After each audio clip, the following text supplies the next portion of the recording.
It is just over 4 miles of the twisting Thames between Putney and Mortlake, racing upstream, but with the flow of the incoming tide. The crews choose either the south bank, the Surrey station, or the north, which is Middlesex. The initial slight advantage is to Middlesex around Fulham's Craven Cottage. After 3.5 to 4 minutes, the mile marker is reached and the landmark of the former Harrods Furniture Depository before Hammersmith Bridge. The majority of crews leading here go on to win, and now the bend favours the Surrey side. A large sweeping turn past halfway into the Strait of Chiswick Reach and past the island Chiswick 8. Quite often into a headwind, this can be exposed and rougher water.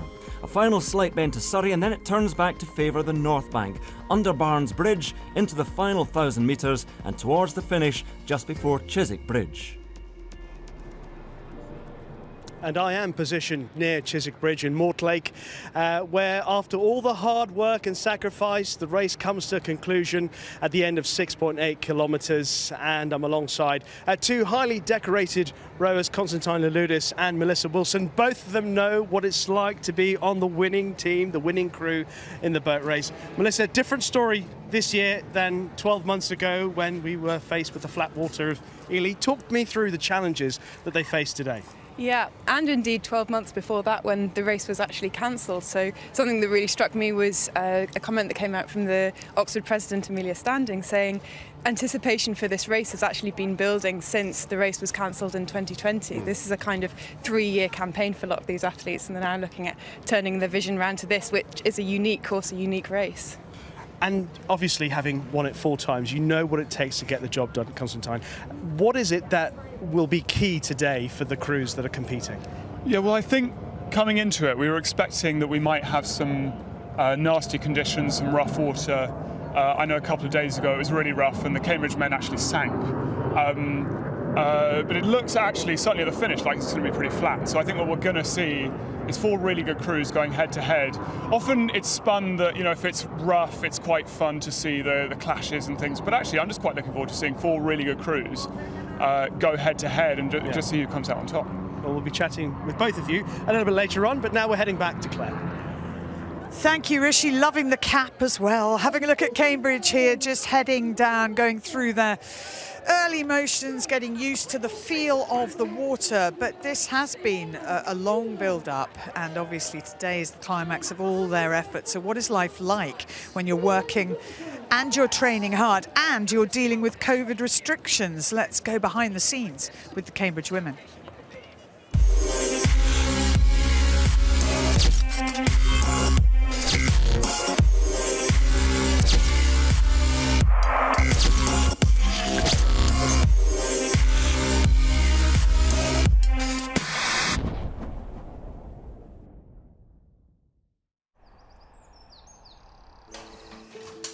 Hi, is that vegetarian? Can I get one of those, please? Some peas, please, and the couscous. I signed up for a taster session in Freshers Week and went to the session and pretty much never looked back. Whatever my day is, it can change quite a lot, but it's always very hectic. During the week, usually we get up about 5, 5:15, cycle to the train station, fit in a session on the water, usually pushing off around 6:30 in the morning. If we're lucky, we're off the water around 8, ready for the dash to the train station again, with just enough time before 9 AM to cycle to whatever placement that I need to go to. So sometimes I'm in a GP surgery, sometimes we have weeks of lectures, kind of to learn the more sort of academic side of medicine, and once those are finished, after lunch and after the afternoon study as well, head back to usually GOLDIE Boat House, which is where we do our land training and fit in a second session of the day. Back home, bit of dinner, sleep, ready to do it all again the next day.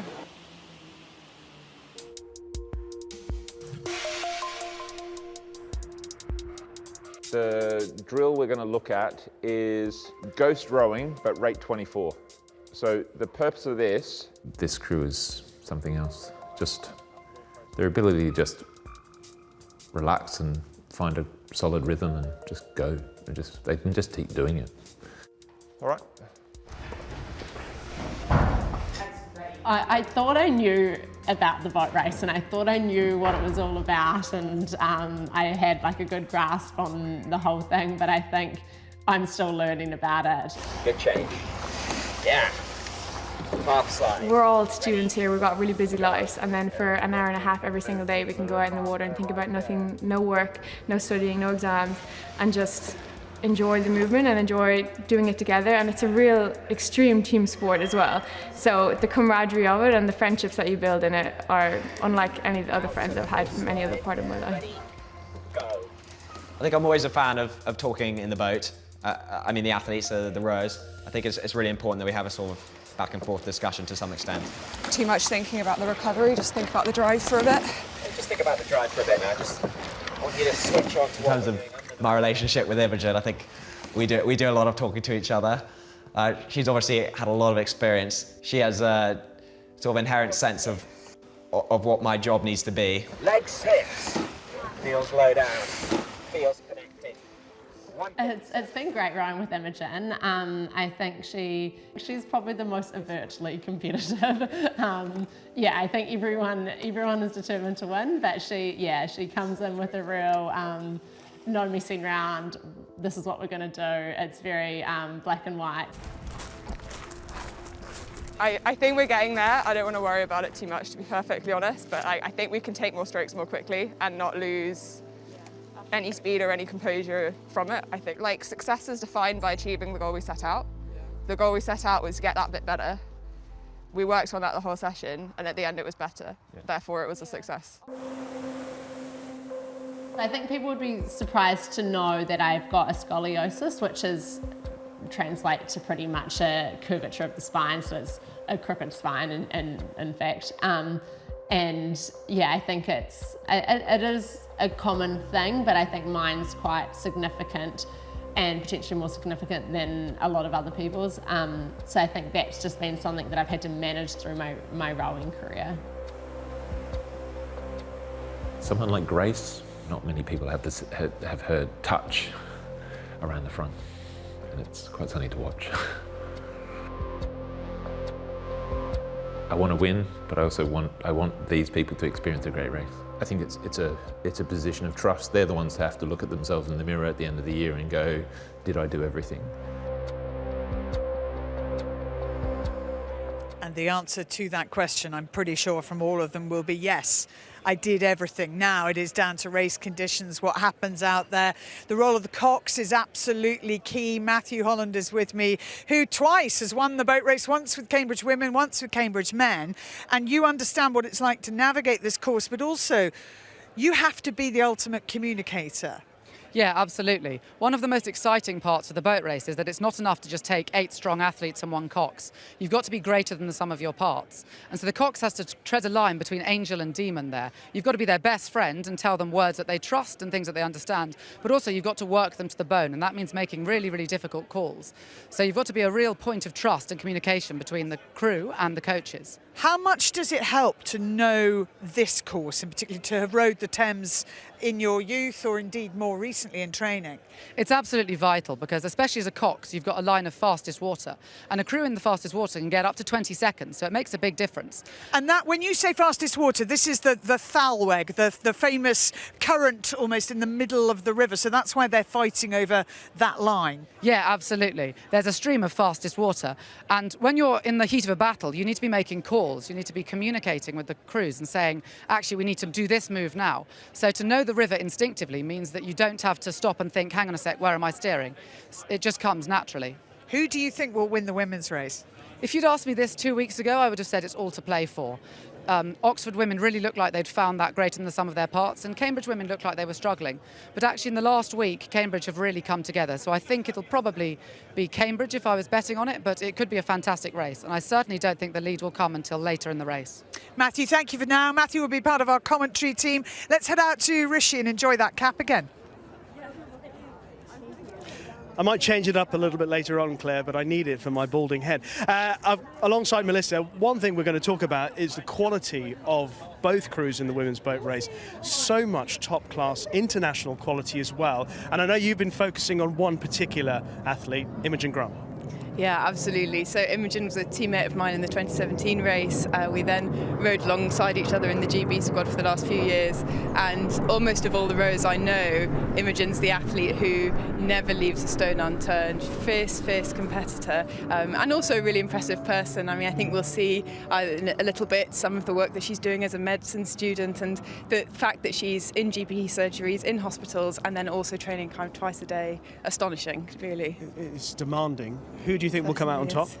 Well, I mean, you look across the Oxford boat and there's also Anastasia Chitty, another medic, someone who's also balancing this and has won 4 boat races. So as you say, there's talent right across both crews. Obviously, my loyalty is with Cambridge and I do think they're formidable, but it's going to be a really exciting race. That, I believe, is true. It will be a very exciting race. It's now time for the coin toss for the women's boat race. Here's Claire. Ladies and gentlemen, it is time now for the coin toss for the Gemini Women's Boat Race. John Garrett, our umpire for the race, is here, along with the 2 presidents from Cambridge, Bronya Sykes, and from Oxford, Amelia Standing. John. Thank you very much, Claire. So we're going to go ahead with the coin toss, and as Oxford are the challenger this year, I'm going to ask for Amelia to call while the coin is in the air. So if you can give a very loud, clear call for heads or tails, please.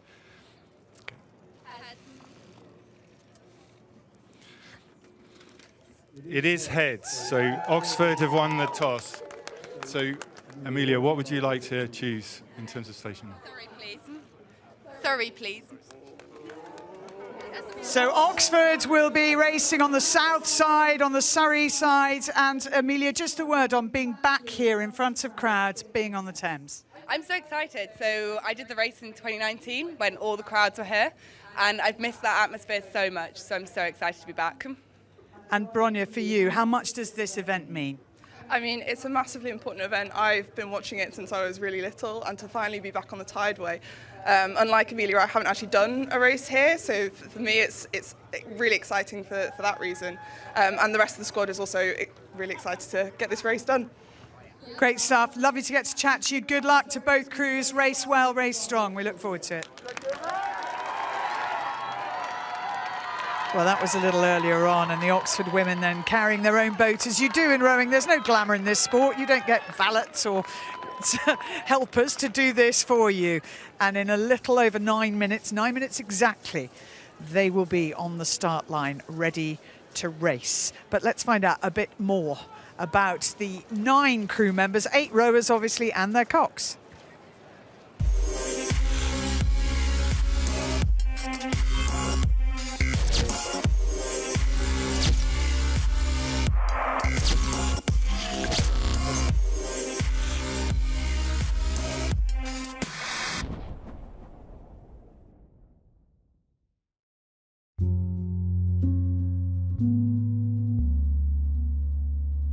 The sort of person that's attracted to rowing at Oxford, doing an Oxford degree at the same time, is really determined and so great to be around, and like very similar to you. It's a very small subset of people that would do that.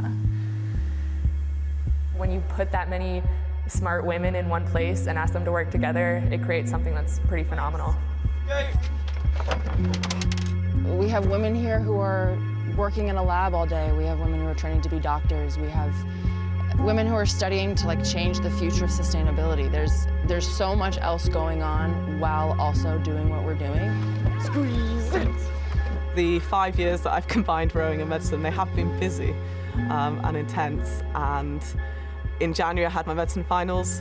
I was still rowing twice a day. During the week of finals I also did an erg test. Like, you just have to use every minute of the day. Full length legs. You know, just because I've been to the Olympics doesn't mean that I'm above anybody else on this team, but there's things that everybody does that, you know, you can learn from, and there's qualities that other people have that I can learn from. Yeah, I'm really confident that we've got the crew that can win the race. It's exceptionally strong. 4 of us spent the last Olympiad rowing full-time on our national teams, and the other 4 athletes and cocks are up and coming and really strong. So certainly on paper, it's the strongest boat I've ever been part of. Oh, hello, BBC.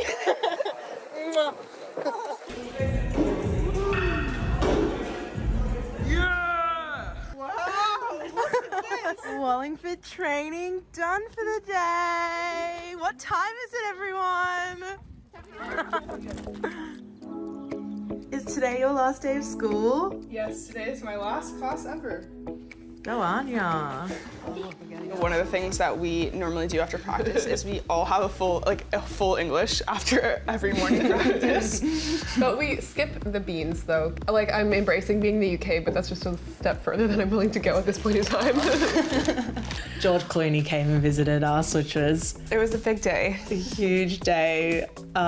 We kind of went into the boat bays and I was saying to Erin and Christine, like, guys, that man looks so much like George Clooney. And then everyone else was like, wait, what? And I was like, he's literally over there. So it was a pretty incredible experience. Yeah, normally when you get surprised at rowing, it's not a good thing, but this was a good thing for once. I would never get to line up against someone like, you know, gold and silver Olympic medalist Grace Prendergast, like, again, someone that I've looked up to for my rowing career. I'm not going to pretend that, God, I hate her now because I'm racing against her. But at the same time, we're out to get them.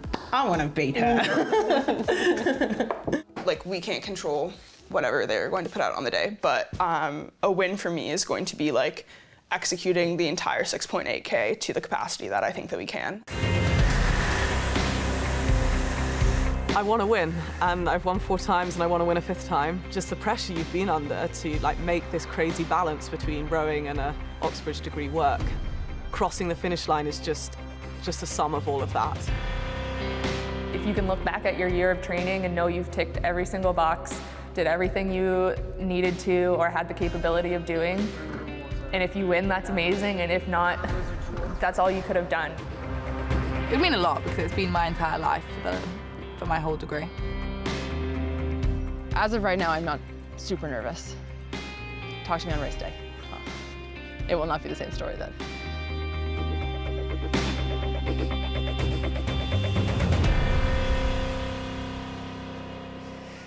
And now they are just moments away from finding out whether all of that hard work has come together in the right way. Zoe de Toledo is with me, who's coxed both in boat races but also at the Olympics. And it is fascinating, these moments now, for all that you can prep for it. You can't do it until you do it, if you know what I mean. 100%. I think one of the things that shocked me the most during my first boat race was, even having watched it on TV, coming down here, and I remember coming down here and we couldn't get on minibus through the crowds. And it's that kind of experience that you don't get at the Olympics. You don't have that same level of public interest and the drama around the race. And that's something you only get here and you cannot understand until the day.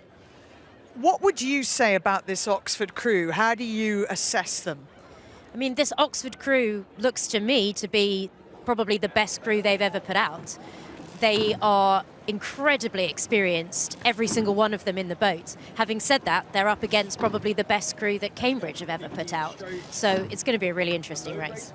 Joe Gillette there, Cox. What sort of things will he be hoping to do? They're starting on the Middlesex side, so the north side of the river, because Cambridge picked Surrey. So if it was me, I would be looking to stay as calm as possible. And I'd be looking to just think about how I can give my crew the best opportunity to show themselves at their best. And that's what your job is as a cox. And I think that's something that it took me a long time to learn as a cox, actually. You know, it wasn't about me. It's not about my performance. It's about how I can really give them that shot. The women mentioned in that film that they got very excited by the visit of George Clooney. And when you look at him here with the men's crew, the Oxford men, I mean, George Clooney, I always thought he was quite a tall guy. I know, and that's the thing you forget. These guys are pretty big. The women too, you know, they're all very tall, athletic people. You get them standing next to someone like me and you can really see that. Brilliant stuff. Well, it's an interesting moment, this, in terms of, as you said, the role of cox, keeping calm yourself and keeping them calm. And I'm also imagining that halfway through the race, as all the blood is sort of rushing to every limb of the rower, their brains can become a bit fuzzy, so your thinking has to get clearer as the race goes on. Yeah, you know, they say that the cox is the brains of the boat, and it's true for that exact reason. And I think one of the things that you have to do is you have to remember that as they get more and more fuzzy, they're going to be able to take in what you're saying less and less. So you have to get simpler as well for them. And sometimes it's not necessarily even about what you're saying, but the way you're saying it. And that's the only thing that can get through to them at that time. Zoe, look forward to hearing your thoughts during the race. I'm going to let you head into the commentary box to join Matthew Holland and Andrew Cotter, because very, very shortly they will be taking over. We are moments away from the 76th Women's Boat Race.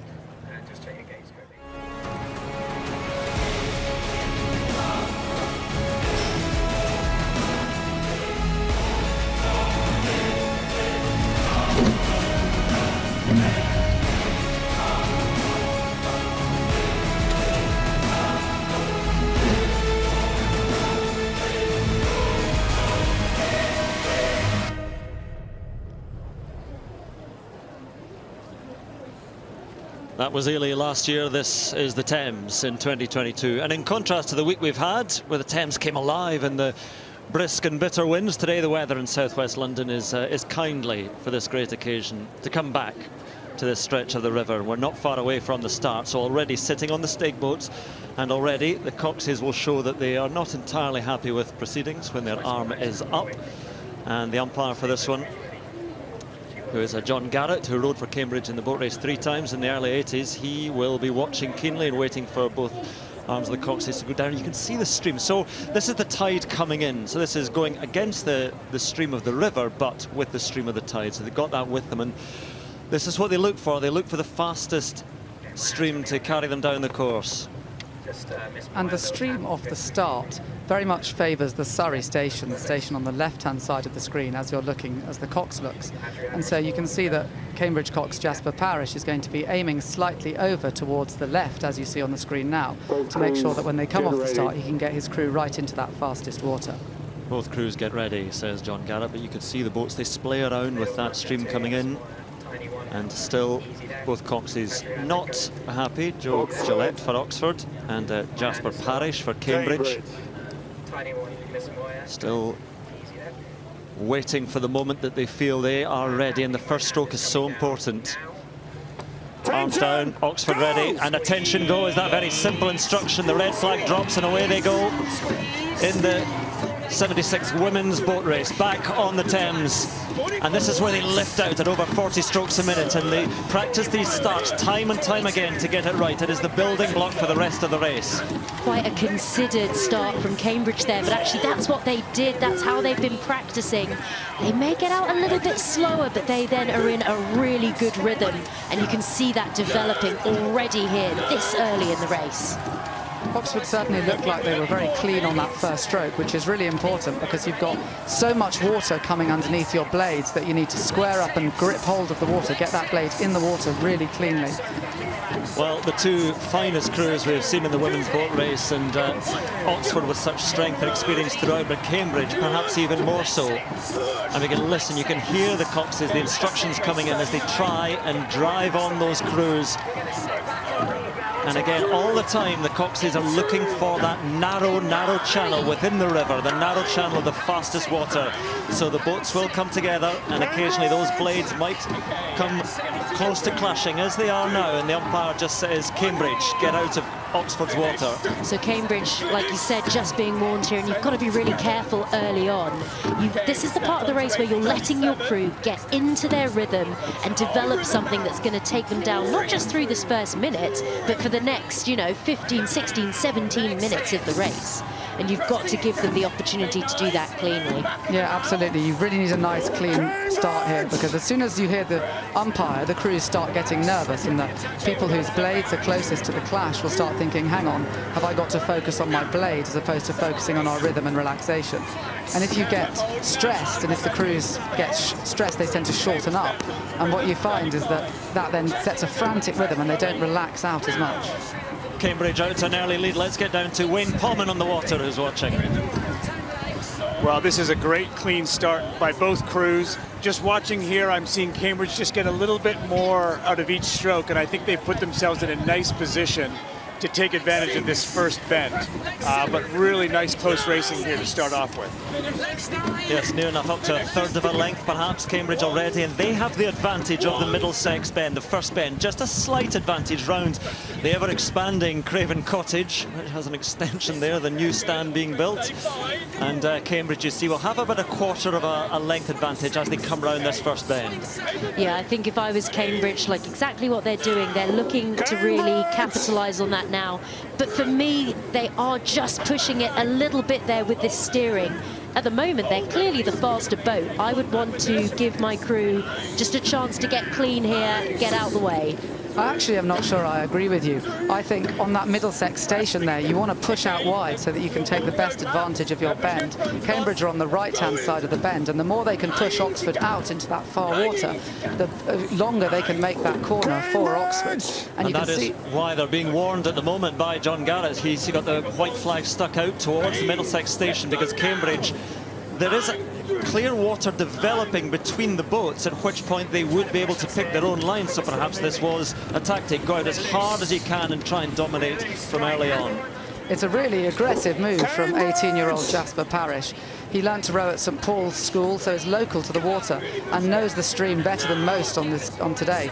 So for him to get right in front and say, right, we're going to send our dirty water down to Oxford less than 3-4 minutes into the race is a really bold statement. There is Joe Gillette, who was at Hampton School, a little bit further up the river, but he's got a lot of work to do to try and motivate his crew now to chase this down, because as you can see, clear water, and still Cambridge being told to move towards Middlesex a little bit. So Oxford had talked in the run-up about really looking at non-emotional racing, and if I was them, this would be it. I would be putting everything into this moment, because if they get back in contact with Cambridge, this could be a disqualification for the Cambridge crew. And actually it looks like Oxford are getting closer rather than further away here. I've just heard Oxford cox Joe Gillette call for them not to let them go away.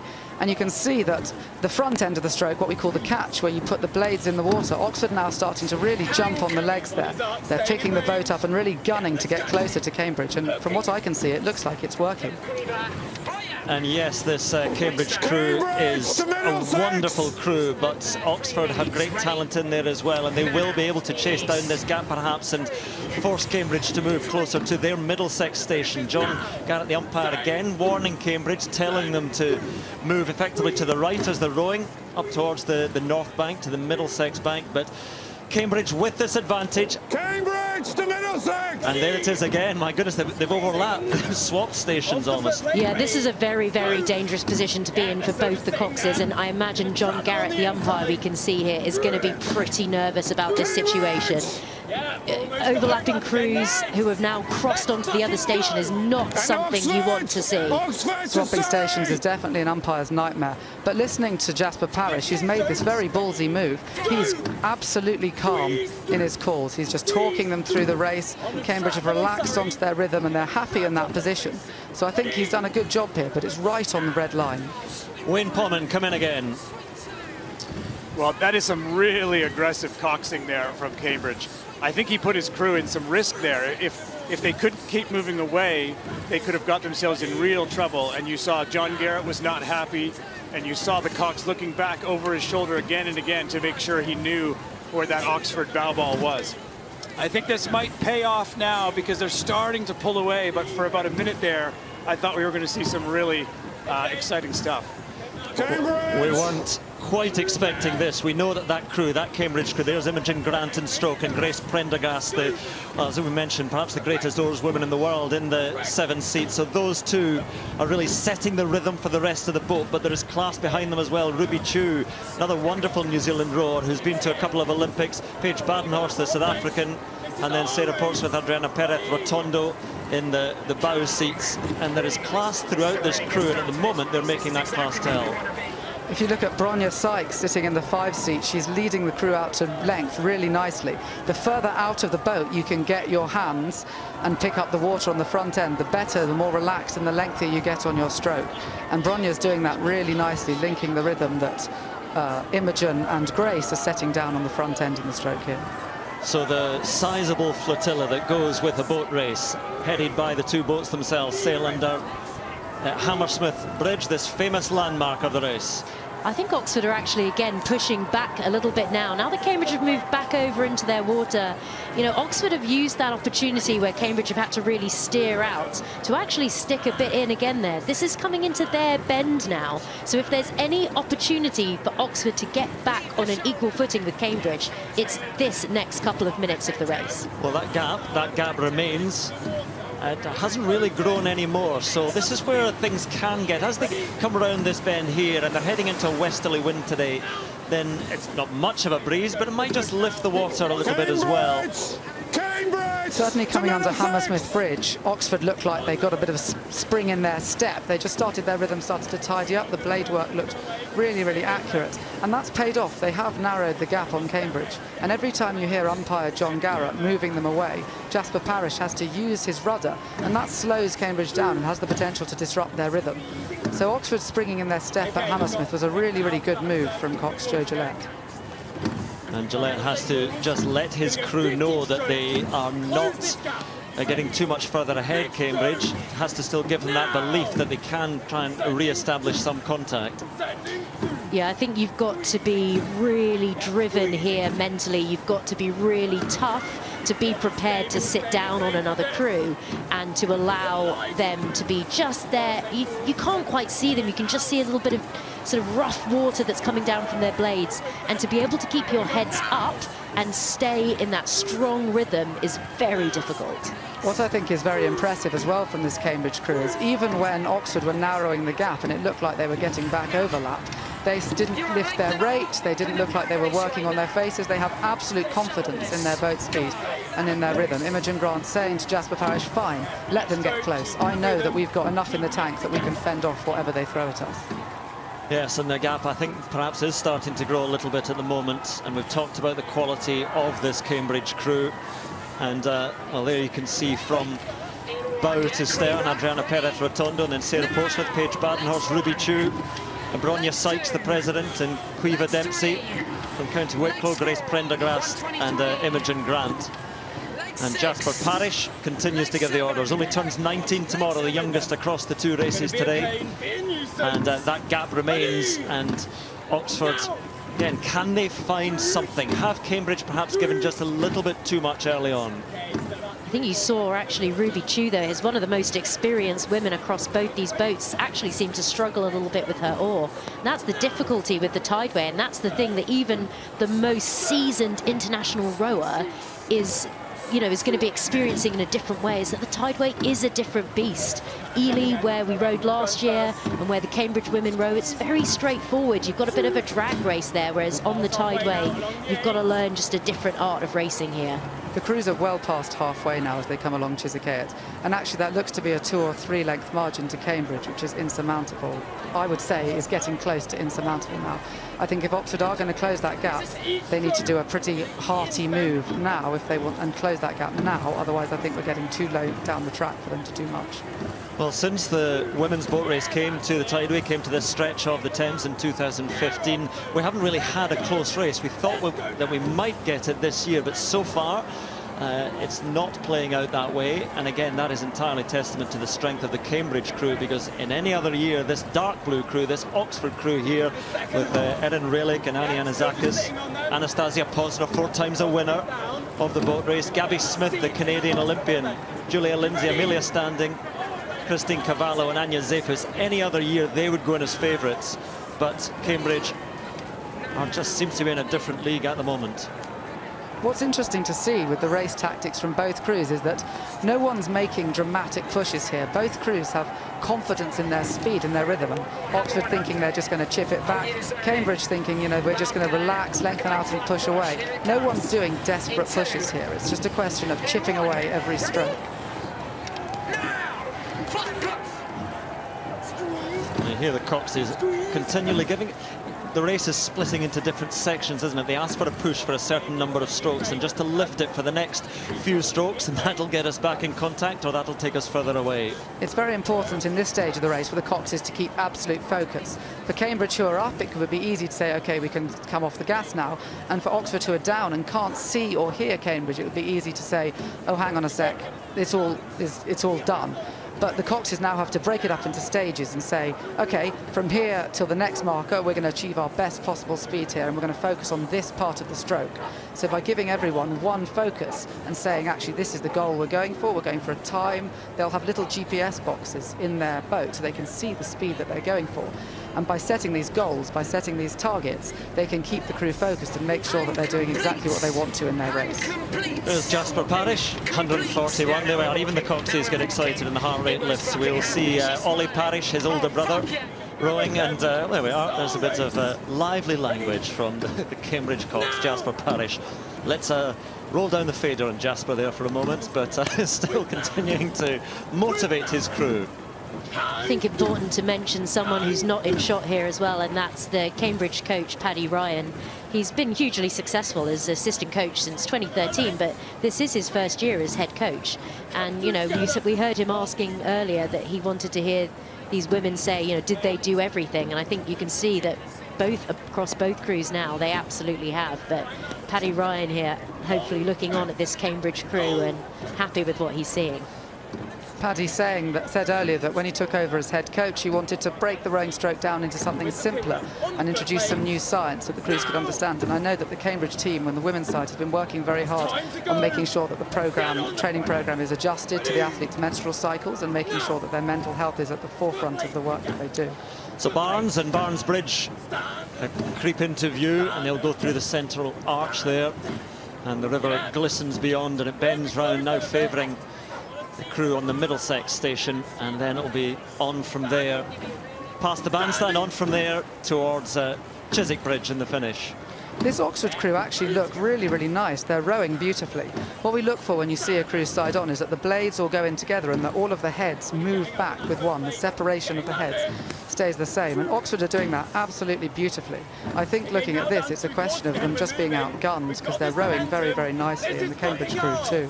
Let's go! Let's go down to Wayne Pommen again on the water.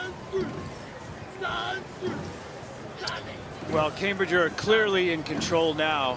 But when you look at it, the difference in the base speed of the two crews is not that great. I think where Cambridge have done their damage here is in those first few minutes when they pushed off very hard. Then they nearly got in trouble again when Oxford pushed on them coming up to Hammersmith Bridge. And then Cambridge were able to hold them off when Oxford had the inside of the bend. Now they're in control. Now they can control the river. But this has actually been quite a bit better race than some predicted. Yeah, and the river sparkling in the sunshine. One of the few rules of the boat race, I think there are only 10 of them, is that you have to shoot the central span, the central arch of Barnes Bridge, which they do now.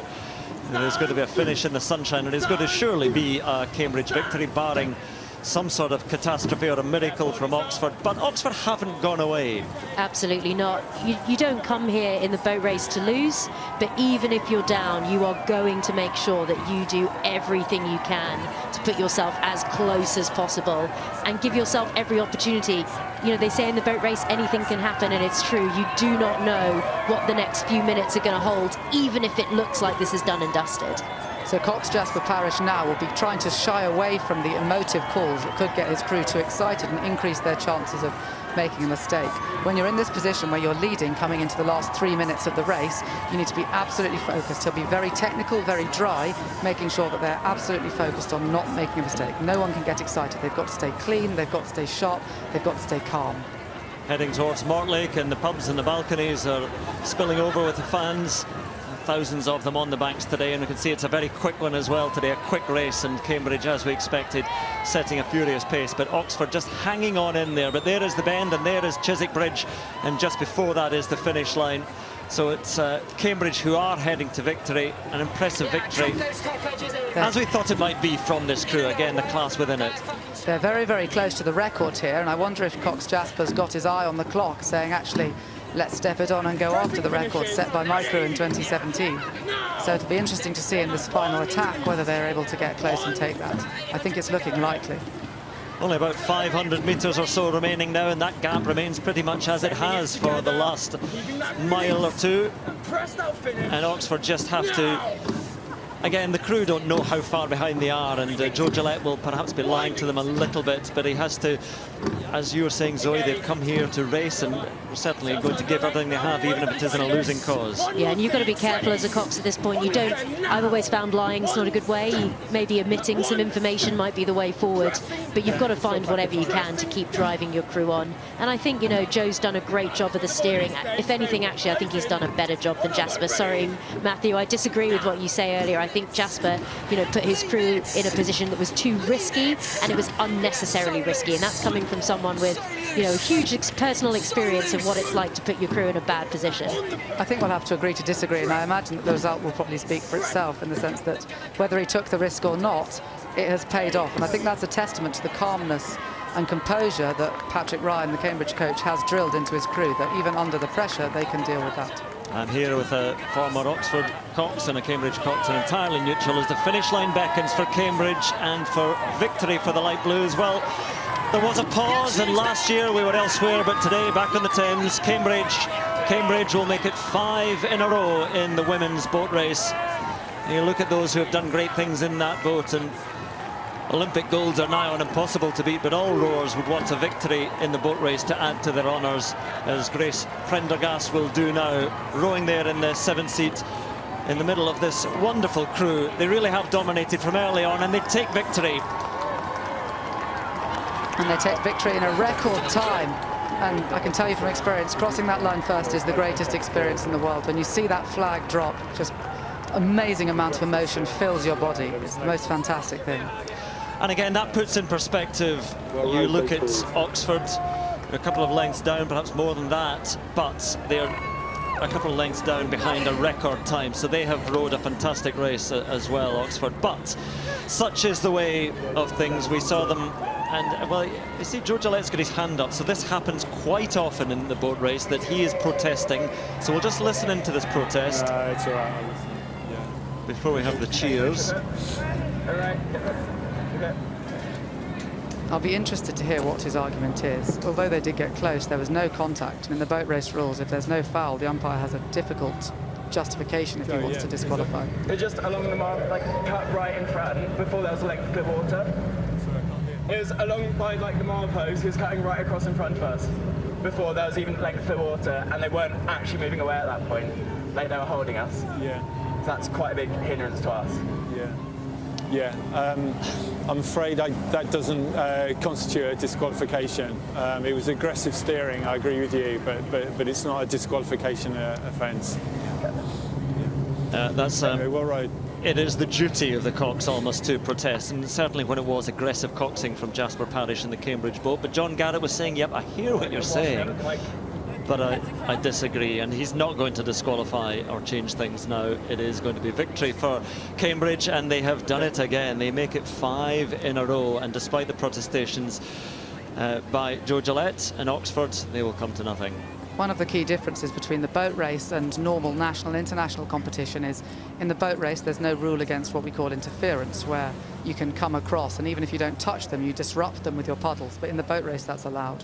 Well, let's just have a look at the key moments of the race then. And certainly Cambridge went off at a greater rate, and I'm not sure they were celebrating that early on. So this is the finish and the celebrations and the smiles that always come with victory. And we talk about it being binary, being it all or nothing, the boat race, and it is. It's strange that, you know, Oxford and Cambridge have put in the same months, the same effort in the training and the same effort in the race, but you know, it's just a cruel divide in the boat race. But we'll have a look again at the key moments in the race, and perhaps where there was, as we said, some aggressive coxing, aggressive steering from Cambridge, but it is not going to change the result. So for Imogen Grant, who came so close to a medal in the Olympics, denied by hundredths of a second behind the Netherlands, and that's her 3rd boat race victory now after coming back into her studies and back to university rowing. Grace Prendergast, as we've mentioned, has done it all in rowing, but now has a boat race victory to rather complete things, and they'll paddle into the Mortlake Anglian and Alpha Boat Club for the presentation. But rather fancy they were unbeatable. Yeah, and I think in the Oxford boat they should be absolutely proud of that row that they did there. I think when you look at the team sheets, Cambridge had an incredible lineup, and I think to come that close to them and row that well, they should be immensely proud. So there we are, Cambridge victory in the 2022 women's boat race. Their presentation will take place later on after the men's race, which is now just over half an hour away, but we'll be hearing from the victorious Cambridge crew very shortly. A new record to confirm, 18 minutes 22, a new record for the women's boat race, and a dominant performance from Cambridge. And although Oxford tried to make the disqualification happen, worth recalling that only one crew has ever been disqualified in a boat race, and that was back in 1849 when the Oxford men were deemed to have broken the rules. But you can see the hugging, the celebrations there. Kyra Edwards and Zoe de Toledo watching these shots with me. And Zoe, it is a magnificent moment, and particularly I think credit to the cocks in this instance, and obviously you need the crew to respond, but that was brave coxing. Brave's one word, I suppose. I think I'm quite biased because obviously I had a personal experience where my, maybe you could say brave or silly coxing cost the boat. So for me, that was too much. For me, that was a risk that was unnecessary. I think Cambridge, with a faster boat, if I had been in that boat, I would have given them a clearer chance at going without all those warnings. It's difficult to say, obviously, in hindsight, but I feel like if Oxford had done just a tiny bit of an extra push there and had got back on terms, that may have been a really difficult story for Cambridge's Cox then to say why he made those decisions. Kyra, when you watch these shots and you see the team celebrate, the crew celebrate together, does that make you want to be a part of this? I mean, winning any kind of race, rowing, any sport is just absolutely amazing. You know, that feeling that you get after being victorious is nothing like anything else. So, yeah, it makes me excited to get back rowing again. That's what it does. Let's head down there to the finish and get Rishi's reaction. Yes, Claire, a new record time, and of course that record taken off the 2017 crew, of which Melissa was part of. So Melissa, you're in the perfect position to describe the magnitude of the achievement of this crew today from Cambridge. I mean, a worthy crew. They're an astonishing group of individuals, and we're just hearing them being applauded in Oxford as well, who I think for Oxford that will be a really hard defeat to take, but in terms of their performance, I think we're all sitting in admiration as well. I think both crews today did a really exceptional job. The way Cambridge controlled the race from the start, obviously there's the chat about how the Cox approach things. What were your thoughts on that? Yeah, I mean, Cambridge made maximum use of the advantage they had with the Middlesex bend, and then I know we heard Zoe and Matthew just disputing about how justified that action was on the part of the Cambridge Cox. I think looking at it, I doubt the result would have been different, but certainly it's something that we've just heard being disputed. I don't think it should take away from the record-breaking victory of Cambridge and also the brilliant performance that Oxford put in as well. Well, I'm going to try and get some reaction from some of the successful members of the Cambridge crew, and we'll head to Mead. Thanks very much, Rishi. Yeah, you can see the shots, the jubilation there. 5 on the bounce for Cambridge. And Helen, they really set their stall out early, didn't they? They did. You could see very much tactically what they were going to do. They were going to get out, get an advantage, which let them make the decisions over the rest of the race, which, yeah, definitely paid off for them. And as you said, when we were watching it all together, 3 key moments, really. Yeah, when you were watching it, you really feel like the boats were moving at a really similar speed. And then they made their decisive moments to move away and hold, move away and hold. And it just kind of, rather than growing gradually throughout the race, they created those gaps in those moments. And Catherine, just listening to everybody chatting away, who would be a Cox, eh? I mean, a lot of the time the Coxes say they don't get any thanks for winning a race, but you certainly, target them when they get into difficult times. We saw that and a protest, a bit of a controversial moment. I know, and it's hard, isn't it? I mean, Helen and I, we've thankfully never coxed, because it can be a really tough job. And from a rower's point of view, they can win you races, but they can also potentially making decisions that people will always question. And I think the argument is, on this river, there's no sort of there is a sort of right and wrong, but the decision of when you come in, when you cut in front of a crew, it's not always really clear, and there are risks that cocks will be willing to take. And as an athlete, I mean, in that Oxford boat, I mean, they should both be so proud of themselves, both the Oxford and Cambridge, because it was a sensational race. But to sit just behind a boat that's dead in front of you, and you are in, we call it dirty water. The water's being churned up by that boat, and it's very hard to row in. So, again, for Cox to decide how to deal with that, it's been a tough race for both crews. Yeah, absolutely. It was a great one for Cambridge, and I think Rishi is with the winners. I am indeed, Lee. Yes, alongside the president, Blondie, and of course the man who coxed them through, Jasper. Blondie, first of all, I know you can barely catch your breath, but amongst it all must be some tremendous feelings. Talk me through it. Yeah, I mean, it was one of those things, you're totally speechless when you finished. It was insane, it was fast, it was emotional all in one go. I mean, the whole way along, you never at any point think, yeah, we've got this in the bag until you cross the line. So the whole way along, you're thinking, okay, well, still, what can I do? What can I do to make this go faster? And it was just insane. And Jasper did a phenomenal job coxing there. And it's just amazing to be here and to finally be on the tideway with all the crowds. And we've got some amazing support here as well. So yeah, just completely overwhelmed. Jasper, how would you describe the way you coxed today's race? Would you say daring? Yeah, I'd say I probably took a risk quite early on to sort of get ahead of them and send the puddles down. And I think it was a risk as it sort of paid off as the race went on. And actually, for quite a lot of the race, they were moving at the same speed as us. And I think full credit to them. They raced that race really well, and they pushed us right to the end. And I think full credit to Oxford. I think that was a really solid performance. And just I'm so proud of what we've done. I think there's not a person in this crew I don't absolutely love to bits, and I'm so proud to be a part of it, and it's such a pleasure to be here. Well, there's a lot for you all to be proud of. Congratulations, new record as well. Really? So, What, yeah. do you have the time? 18:13, is that right? I'm just waiting. That is very high. Is that right? 18:22. Yeah. 18:22. Amazing. And So As congratulations. Jasper says, we do also want to really thank Oxford. They gave us a phenomenal race, and Yeah. to the rest of the squad, the lightweights did an amazing job 2 weeks ago, and we're so happy to be part of this crew and this squad. So yeah.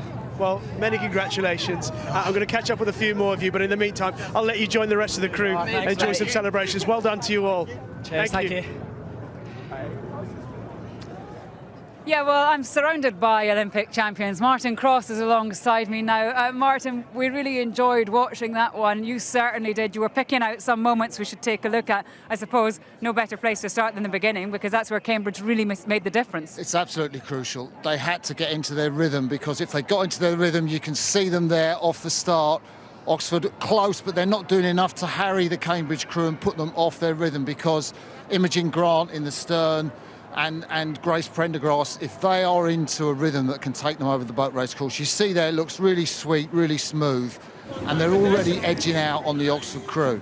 And this is one of the key moments in the race, because Cambridge are trying to get that clear water difference, and you see Jasper Parrish, the light blue cox, he's going to look across shortly and he's going to think, look, I've got clear water, I'm going to steer in front, and utmost respect he's got for the Oxford crew, because he knows that he wants to send down those dirty puddles of the Cambridge boat onto the Oxford crew, and you can see him moving across there.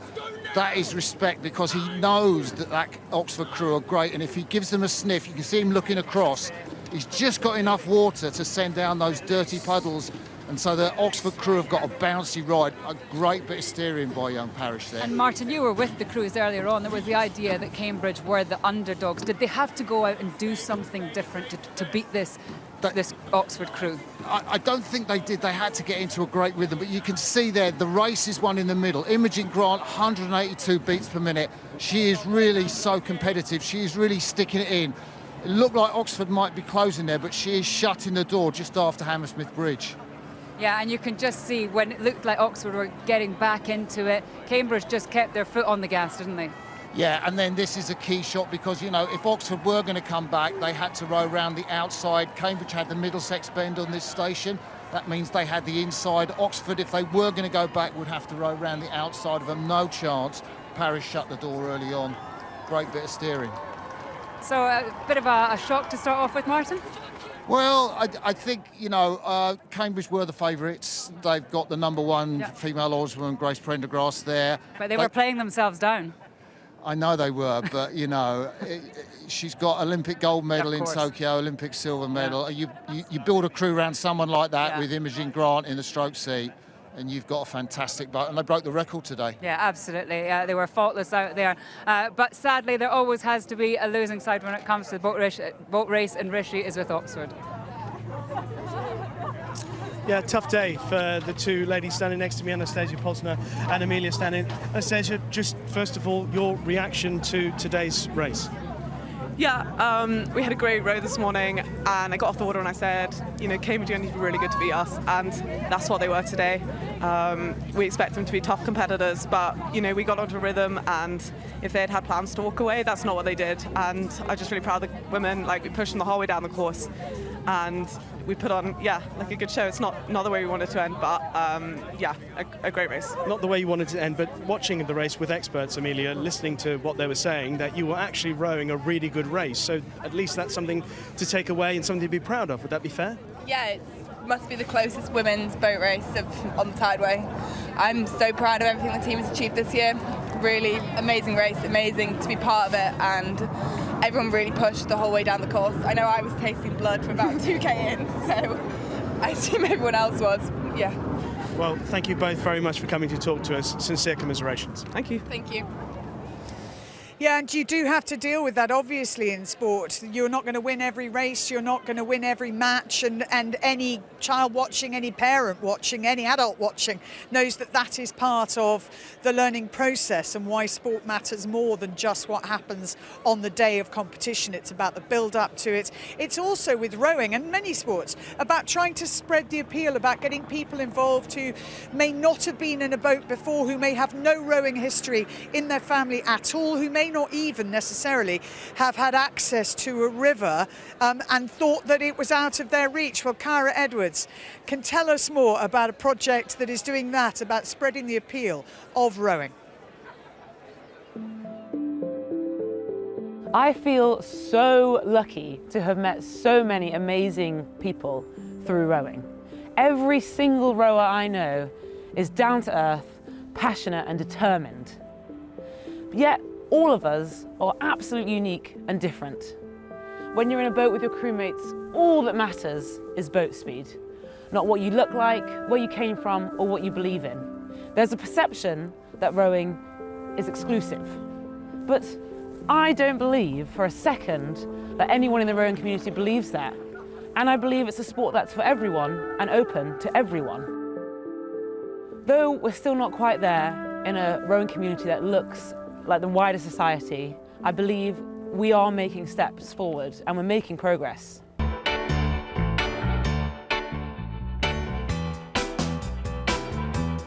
Last year, the charity London Youth Rowing launched Active Row Leads. Have you guys come down to the rowing machines?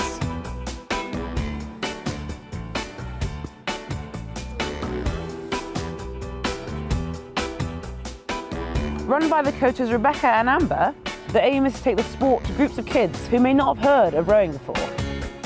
Looking professional, 1. Around Hay Park in Leeds, some children from the programme are taken to the water for the first time.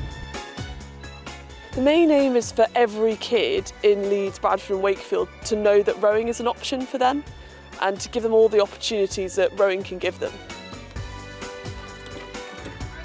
I never really thought rowing was something I could do just because it's seen as something really posh, mainly a white-dominated sport. So when I was presented with the opportunity to join RYR, I took it with open arms because I was like, that is something so new. I've never seen any of the Asian people do that, and I was like, it'd be really fun to try it, and I have really liked it so far. I've loved every bit of it. So there is a stereotype of rowing, and that is of most rowers look a lot like me. They're tall, they're white, but that definitely shouldn't be the case. At the end of the day, the rowing community wants more people involved. The more people that we get involved, the more successful we are and the more fun that we can have. You always listen to their instructions. We do stuff together. Really important. Big teamwork.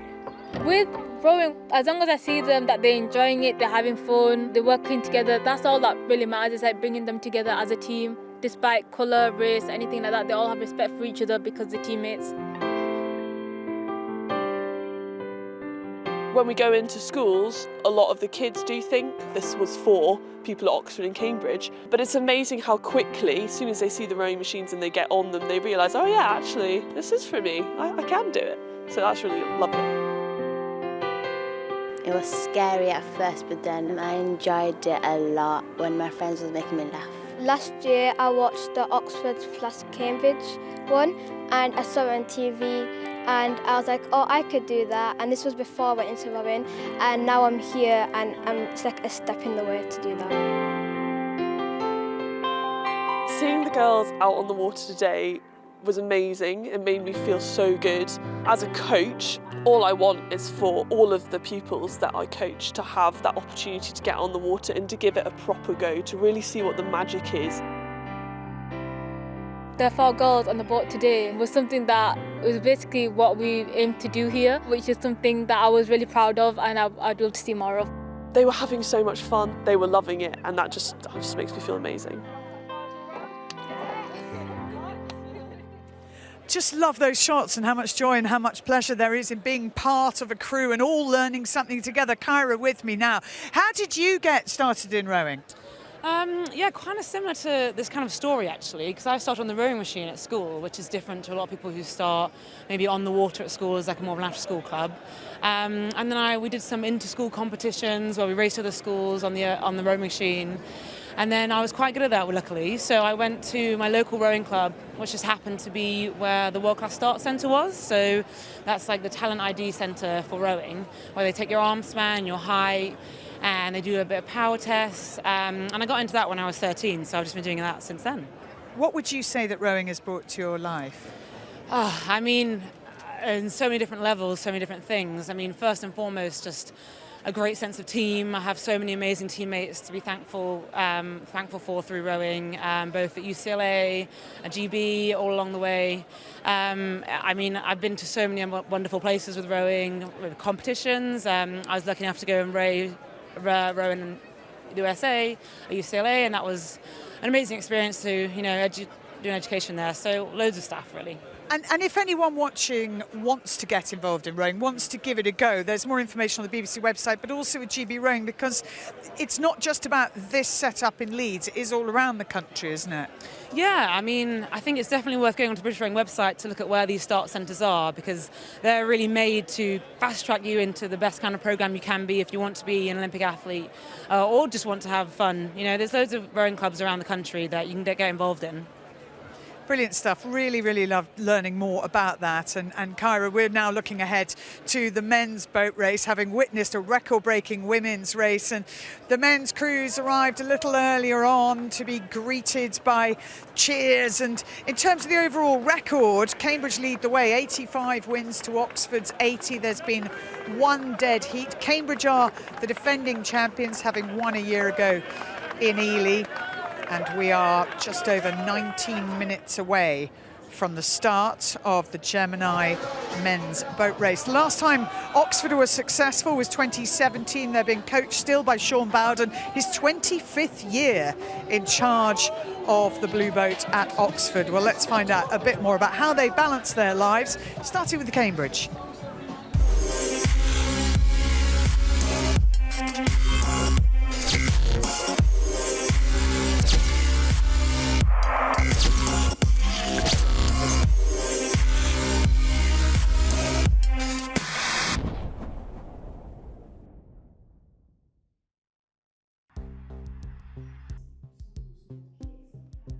It's the fastest crew I've coached here for sure, without a shadow of a doubt. We'll see where we are after the next few days. What I want to do now is 20k. Let's get you two out first. We've got some guys from the Olympic team. It's been an interesting time for them. Both have rowed at university before, then rowed in the British team and come back to the university now. Yeah, the balance has been tricky, I'll be honest. My course is quite full on in terms of contact hours. There's a lot of volume. And certainly at the start of the year, it was a little bit of a shock, suddenly realising that we were going to be up at 5 and up at 6 to make sure that you can make a 9 AM lecture. You get home sometimes and you've done 40k by midday and you're sitting in class, you're like, wow, really, this is kind of a crazy lifestyle, but it's a lot of fun.